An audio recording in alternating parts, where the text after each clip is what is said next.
Welcome to PICLITE News. More than 8 million people affected by COVID-19.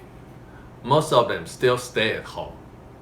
For a Taiwan life, it's normal as usual, such as school and works.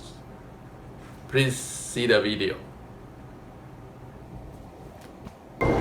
Here we are at Taiwan High-Speed Rail Station in Hsinchu, and this is the actual situation when people getting off from work heading home, and it's as busy as usual. For school, this is the actual situation when kids go to school. For shopping, supermarkets and other shopping malls are still working normal.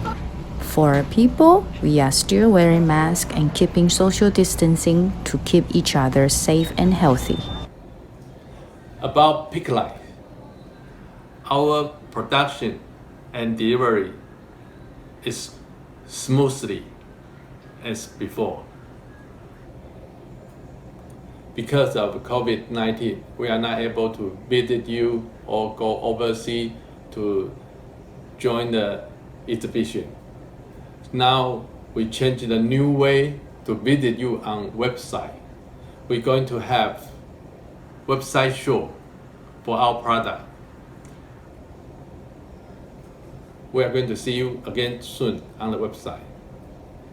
Thank you.